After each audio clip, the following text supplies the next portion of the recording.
एक गांव में चतुर नाम का एक व्यक्ति रहता था। जमींदार के पास मजदूरी करके वह अपने परिवार का पालन पोषण किया करता था। जमींदार के मवेशी खाने के ही एक कोने में वह अपनी पत्नी और बच्चों के साथ रहता था। एक रात पत्नी ने चतुर से कहा, कई वर्षों से हम मजदूरी करते आ रहे हैं, उससे केवल पेट ही मुश्किल से भरता है। अगर ऐसा ही रहा तो भविष्य में हमारे बच्चे क्या भगवान के भरोसे ही रहेंगे? हम तो जीवन भर मजदूरी करते आए, पर बच्चों को तो पढ़ाना लिखाना ही पड़ेगा, तभी तो वे अपना जीवन अच्छी तरह से यापन कर पाएंगे। इस पर चतुर ने कहा, मैं व्यापार करूं तो बहुत सा धन कमा सकता हूं, लेकिन व्यापार करने के लिए पूंजी की आवश्यकता होती है। मेरे पास बुद्धि की कमी नहीं है। अगर मेरे पास पूंजी के रूप में 1 आना भी होता तो मैं उससे 1000 बना देता, पर वह 1 आना भी मेरे पास कहाँ है? चतुर ने निराशा से कहा। पति पत्नी की ये बातें दीवार के उस पार खड़ा जमींदार सुन रहा था। उसने सोचा, चलो देखें कि नौकर 1 आने से किस तरह व्यापार करता है। उसने वहीं दीवार से 1 आना यूं गिरा दिया कि वह सीधा चतुर की झोपड़ी के आगे गिरे। दूसरे दिन चतुर की पत्नी आंगन में झाड़ू लगा रही थी तो उसे वह 1 आने का सिक्का दिखाई दिया। उसने वह सिक्का अपने पति को देते हुए कहा, सुनो जी, तुम कह रहे थे ना कि 1 आना पूंजी रहे, तो मैं उस 1 आने से कई हजार रुपए लाभ कमा लूँगा। अब लो ये 1 आना। 1 आने में कोई व्यापार करता है? तुम्हारी बहानेबाजी मैं समझ गई। कहते हो कि तुम में बुद्धि की कमी नहीं है। अब लो ये 1 आना और दिखाओ तुम्हारी बुद्धि की करामात। चतुर वह 1 आना लेकर जमींदार के पास गया और बोला, मालिक, यह 1 आने का सिक्का मेरे आंगन में पड़ा था, जरूर यह आपका ही होगा, ले लीजिए। मैं मेहनत की कमाई में विश्वास रखता हूँ। जमींदार ने कहा, यह मेरा नहीं है, तुम्हें मिला है तो तुम इसे अपना ही समझो। चतुर वह सिक्का लेकर शहर चला गया। वहाँ छोटे व्यापारियों को कर्ज देने वाले महाजन थे। एक महाजन के पास जाकर चतुर ने कहा, सेठ जी, यह 1 आना ब्याज के रूप में पेशगी लेकर क्या मुझे 1 रुपया उधार देंगे? शाम तक मैं आपका 1 रुपया लौटा दूंगा। महाजन ने उसे 1 रुपया दे दिया। महाजन से 1 रुपया लेकर वह दूसरे महाजन के पास पहुंचा और उसे 1 रुपया ब्याज पेशगी देकर 10 रुपये उधार लिए और वह 10 रुपये अगले दिन देने का आश्वासन दिया।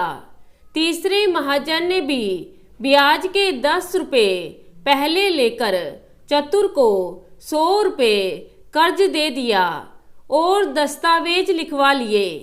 100 रुपये लेकर चतुर अब एक बड़े महाजन के पास पहुंचा और कहा, ये 100 रुपये ब्याज के रूप में स्वीकार कर लीजिए और मुझे 1000 रुपये उधार दे दीजिए। मैं हफ्ते भर में कर्ज चुका दूंगा।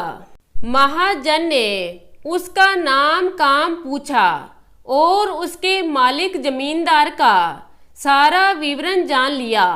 कागज बनाकर चतुर को 1,000 रुपये का कर्ज दे दिया। अब उसके हाथ में 1,000 रुपये थे।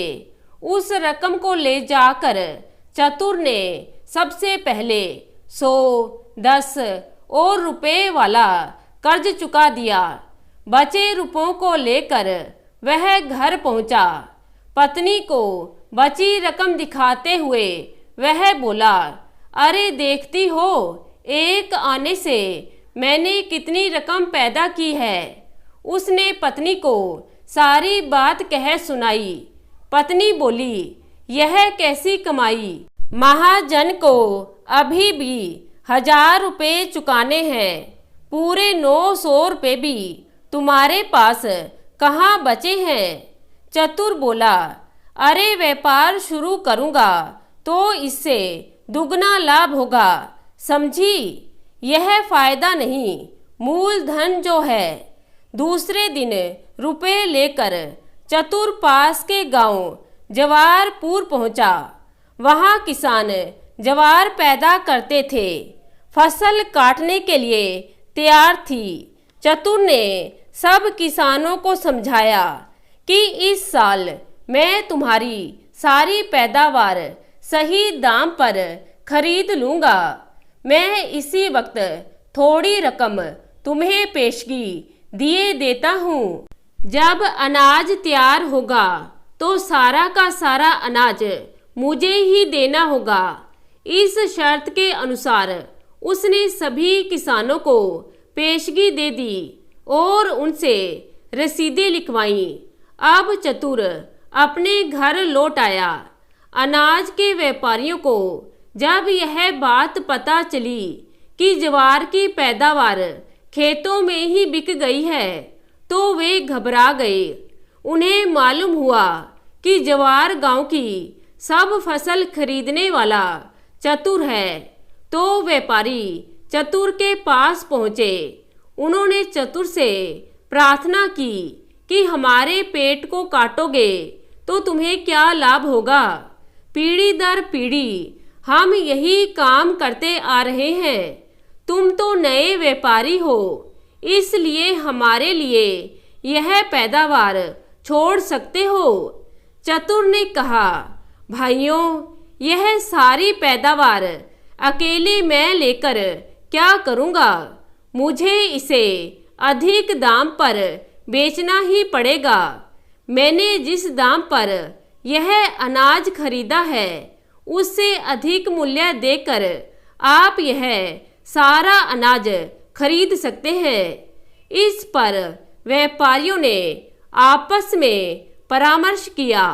उन लोगों ने अनाज का दाम यूं लगाया जिससे चतुर को पूरे 1,000 रुपये का फायदा हुआ। चतुर ने व्यापारियों से जो धन लिया उसमें से महाजन के 1,000 रुपये पहले चुका दिए। बचे हुए 1,000 रुपयों में से एक छोटा सा खेत खरीद लिया और एक छोटी सी झोपड़ी बनवा दी तथा अपनी पत्नी और बच्चों के साथ सुख से जीवन व्यतीत करने लगा। जमींदार को यह देखकर बहुत प्रसन्नता हुई कि चतुर ने जो बात कही उसे सही साबित कर दिखाया। तो दोस्तों, कैसी लगी आज की कहानी? आशा करती हूँ कहानी को पसंद करेंगे। धन्यवाद।